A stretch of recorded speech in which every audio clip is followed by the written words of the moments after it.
Happy birthday! Every year for my birthday, I like to get my friends together and do some kind of fun activity. One year we did laser tag. I hired a ping pong bar, escape room. So we hired an Airbnb and we all chipped in like 30 quid each and had this big place. So we hung out there for the weekend. I was told the next morning that one of the beds had wheels on, like a gurney, and the people were having sex on it, and when they were done, the bed was halfway across the room, and they were, oh, this is where we went to. It's weird being in a place which is designed to feel like a home, but you can tell it's not. There were sellotaped kind of arrows and instructions and things pointing to light switches and stuff, so you knew where everything was, and then instructions on the fridge of the house rules and all that stuff. It felt too sterile to be someone's home, but it was also beautiful, so you think it's such a waste if it's not. There was a painting of the Mona Lisa, which I assume wasn't genuine. We walked into the living room and it was crooked,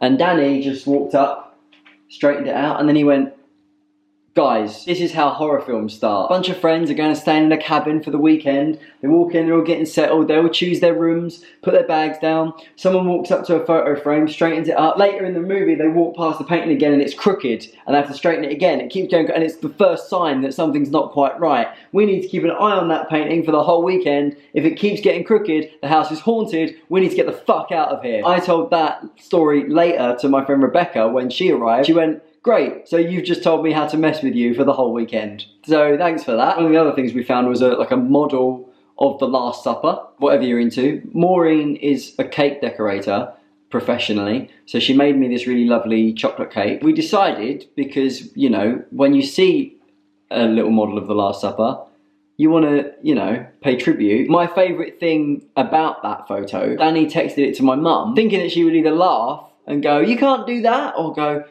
Alex, you can't do that. We were hoping for some reaction. This is the reaction she actually gave us. Very neutral. Just, oh, a nice picture of Alex and his friends having a birthday. That's nice, isn't it? I'm guessing from that she didn't make the connection. Even though Danny sent the message with it, we had a really nice supper. What is that buzzing noise? Are these lights?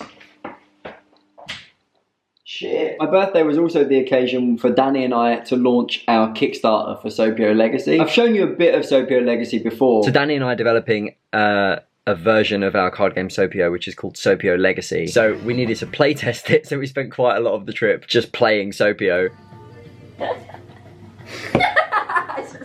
In case I'm in the shot, I'm making a really good face. I can take 2 cards from any opponent's points pile, play 1, and discard the other. Oh, well that's it then, isn't it? The best way I can describe it is like the game remembers what you've done. Instead of just someone wins and the game resets, the game you've had has like consequences on the future games. So maybe it's like the winner of the game gets to put a sticker on the card that they use to win. So like they give it more points, or they change the effect, or they write their name on it, and then when they get that card, they get a boost, or you can rip the card up so no one can use it again. It's kind of like DLC in a video game, but physically. You'll have challenges, and it's like, when you do this, open the red envelope, and then you get new cards and new things to do. The idea that we liked was, Danny and I have been making Sopio for like 8 years. What if we could make something where you get to make your own Sopio deck? So you start with the basic cards, and then you get all these options throughout the game, and you're customizing the cards and like ripping them up and sticking stickers on and changing what you want your deck to do. And by the end of the whole thing, you have this deck of cards which is completely unique to you. You know, it's not like just a box for cards, it's a bigger thing. So yeah, if you're interested, you can have a look. There's a whole video about Sopio Legacy on the Kickstarter page. It's really fun, and there's Kickstarter exclusive cards and stuff. Every year my mum gets me a birthday card which is quite wordy. This year she got me one which is similar, but I love it, and I'm going to read it to you now. To my son on his birthday. I don't know what a gigabyte is. I have no idea what RAM means, and I don't understand what the differences are between processors. But what I do know is that I'm lucky to have a son like you, a son who takes the time to try and explain, even if I still don't know what on earth you're talking about. My aunt wrote Happy Birthmas and drew a little picture of a tree. She didn't draw a real tree, she drew like a pine tree that hangs in a car with the little, the little hook on it. She drew that because I was in Australia for Christmas, so she didn't get to give me a Christmas card, so that's both. Silliest card is probably the one that Pierce got me. Have a superhero kind of day. And then inside, can you unscramble the Avengers names? The answer is, yes, of course I can. Roth. That's Thor, isn't it? Luke.